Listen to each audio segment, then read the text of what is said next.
नमस्कार मित्रों, जय श्री कृष्ण, जय श्री राम। स्वागत है आपका हमारे वीडियो में। आज रक्षाबंधन पर्व, आज रक्षाबंधन के विशेष पावन पर्व पर देश के सभी भाई बहनों को तथा देश की अध्यात्म प्रेमी, धर्म प्रेमी जनता जनार्दन को मेरा प्यार भरा मीठा मीठा राम राम। ऋषियों ने अगर हमें ये रक्षाबंधन का पर्व दिया है और इसको इतने व्यापक रूप से हम मनाते हैं तो उसके पीछे कोई न कोई मूल उद्देश्य तो ज़रूर होता है। परंतु आज के परिप्रेक्ष्य में ये रक्षाबंधन का पर्व कितना उद्देश्य रख रहा है, कहाँ तक सीमित रह रहा है, इस बात पर हम थोड़ी बात करेंगे। ये रक्षाबंधन का पर्व कहते हैं एक छोटा सा धागा व्यक्ति को उसके संकल्प से बांध देता है, यानी कि उसकी आत्मा से उसे जोड़ देता है। चूँकि ये रक्षाबंधन का पर्व सत्य का संदेश देने वाला है, इसके पीछे कई पौराणिक उल्लेख भी मिलते हैं। सबसे पहले ये रक्षा सूत्र इंद्र की पत्नी सची ने इंद्र के हाथ में बांधा हुआ था जब इंद्र का वृत्तासुर से युद्ध हो रहा था विजय प्राप्ति की कामना से। तो ये रक्षा सूत्र एक छोटा सा दिखता तो छोटा सा, परंतु उसके पीछे बहुत बड़ा संकल्प अपने आप में संजोए रहता है। इस दिन रक्षा सूत्र बांधने वाला, जिसको रक्षा सूत्र बांध रहा है, उससे संकल्प लेता है कि तुम धर्म की रक्षा में अडिग रहोगे। भगवान विश्व पुराण में भगवान श्री कृष्ण अर्जुन को कहते हैं कि अर्जुन, सावन महीने की श्रावण पूर्णिमा को साधु संत ब्राह्मण विद्वान अपने अपने यजमानों के यहाँ जाएं, राजाओं के यहाँ जाएं और उन्हें रक्षा सूत्र बांधकर उन्हें धर्म की रक्षा करने के लिए प्रेरित करें, उनसे धर्म की रक्षा का वचन लें।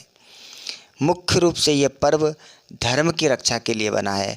धर्म की रक्षा करनी है, इसकी याद अपने आप में संजोए बैठा है। अब प्रश्न उठता है कि धर्म की रक्षा क्या एक ही दिन करनी है? धर्म की रक्षा एक दिन नहीं करनी है। धर्म की रक्षा तो सदैव करनी और सदैव याद रखना है कि हमें धर्म की रक्षा करनी है। परंतु धर्म की रक्षा हमें करनी है, ये याद रहे, इसलिए इस दिन को विशेष महत्व दिया गया है।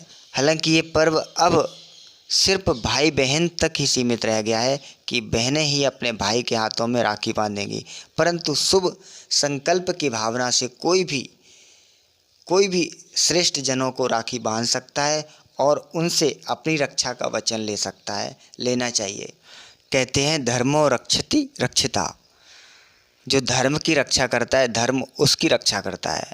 तो धर्म की रक्षा हो जाती है तो इससे सारी समष्टि की रक्षा हो जाती है। फिर किसी भाई को अपनी बहन की स्पेशल तरीके से रक्षा करने की ज़रूरत नहीं पड़ती है, क्योंकि जहाँ धर्म की रक्षा होती है। मुख्य रूप से ये पर्व श्रावणी पूर्णिमा का ये पर्व धर्म की रक्षा करनी है, इस याद हेतु बनाया है। परंतु आज ये पर्व भाई बहन तक ही सीमित रह गया। कोई भी पर्व, कोई भी उत्सव अगर हमें ऋषियों ने हमें दिया है तो कहीं ना कहीं उसके पीछे एक मूलभूत, एक बहुत सुंदर संदेश छिपा हुआ होता है। जैसे कोई उत्सव क्या है, एक प्रकार का लिफाफा, और लिफाफे में रखा हुआ पत्र और उसमें छुपा हुआ संदेश अगर हमने नहीं जाना तो लिफाफे का हम पूरा फ़ायदा नहीं उठा सकते। उसी प्रकार ये पर्व, ये उत्सव हमारे जीवन में कुछ न कुछ महत्वपूर्ण संदेश छुपाए होते हैं।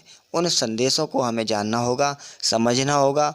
उनके सिद्धांत पर अगर हम चलेंगे तो अवश्य रूप से ये पर्व हमारे जीवन में खुशियाँ लाएंगे, हमारे जीवन को महकाएंगे, हमारे जीवन को सजाने संवारने वाले होंगे।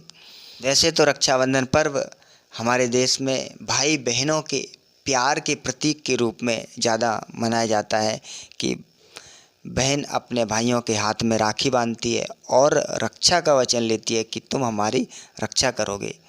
और इसका ऐतिहासिक उल्लेख भी मिलता है। जैसे चित्तौड़ की रानी कर्मावती ने हुमायूं को राखी भेजी थी, और पौराणिक रूप से अगर देखें तो इसके भी और भी कई उल्लेख मिलते हैं। द्रौपदी ने भगवान के कृष्ण के हाथ में रक्षा सूत्र बांधा। तो कहीं ना कहीं इसके बहुत प्रकार से ये पर्व व्यापक रूप से मनाया जाता है और व्यापक रूप से इसके फायदे हैं। सभी को इस रक्षाबंधन पर्व का फ़ायदा लेना चाहिए। संकल्प करें। इस दिन रक्षा सूत्र बांधने वाला, जिसको रक्षा सूत्र बांध रहा है, उससे संकल्प ले कि आज से तुम धर्म की रक्षा करोगे, तुम अच्छे मार्ग पर चलोगे। एक दूसरे को शुभकामनाएं देने का पर्व है। एक दूसरे को मिठाई खाकर प्रसन्नता देने और प्रसन्नता लेने का पर्व है। आज रक्षाबंधन के पर्व की सभी को ढेर सारी शुभकामनाएं।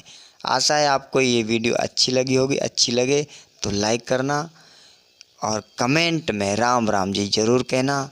मिलते हैं अगले वीडियो में एक नए सुंदर संदेश के साथ। तब तक के लिए अपना ख्याल रखें। जय श्री कृष्ण, जय श्री राम।